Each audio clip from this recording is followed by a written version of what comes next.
In this particular design, the existing entrance to the park I have kept as the main entrance, and all of the traffic would flow up onto the east side of the pool, stopping along the side there for registration, and then the main part of the RV park would be over on the east side on the new property there, which would be primarily pull-throughs, but the traffic flow would be such that always the back-end sites that are around the perimeter are over the left-hand shoulder of the driver, because he's got to be able to pull in to what he can see back on the visual side. So the traffic then moves this way, and I did compromise asking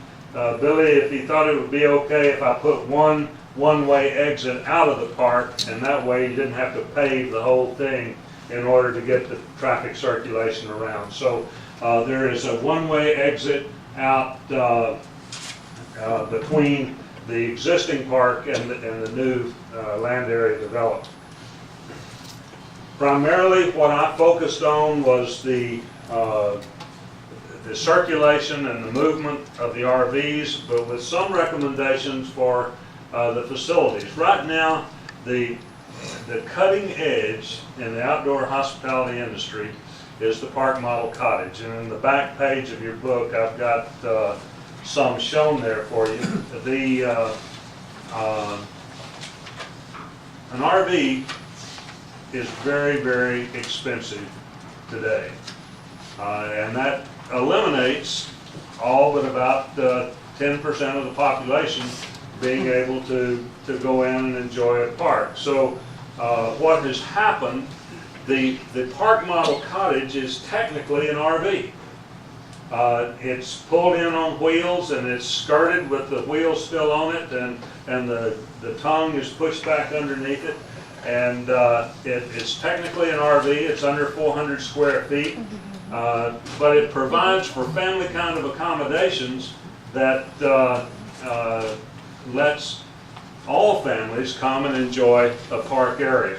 And I recommended, besides the remodeling that's going on in the existing cottages, the petrified wood cottages. I didn't know until I got here that Cisco wasn't the only park in the world that had petrified wood cottages. So but I recommended 6 more cottages along the boundary between those two existing parks, and these would be new park model cottages. And then the old white cottages, some are various stages of disrepair.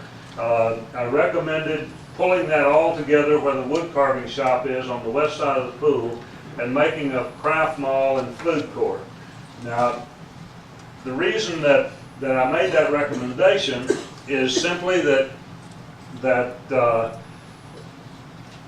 one of the major areas of economic development that I've found over the years is being able to get craftsmen and musicians involved in a park area.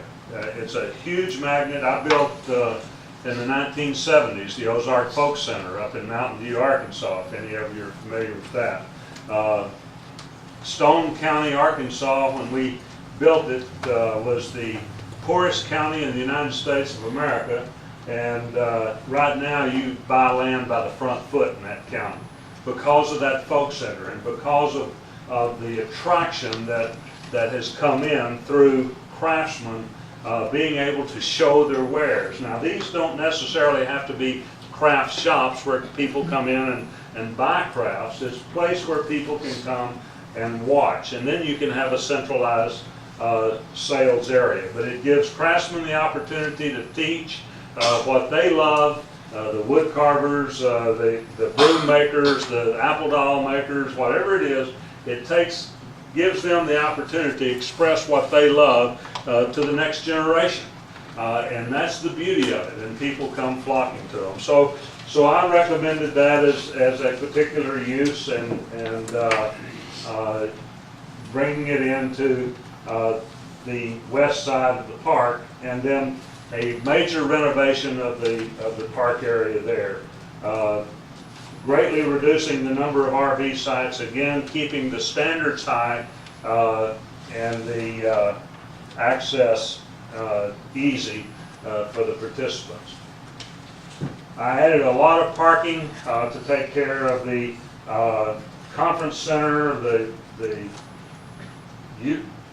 unit that you heard talked about a while ago, and a playground area over there in between the parking area. Generally just to enable more people to be able to visit the park without disrupting the flow of the park was the principal reason there. Basically, that's what the design does. It's designed for security.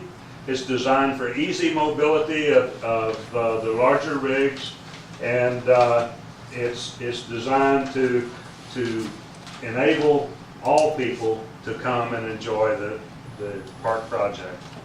And I'll be happy to answer any questions you might have at this time.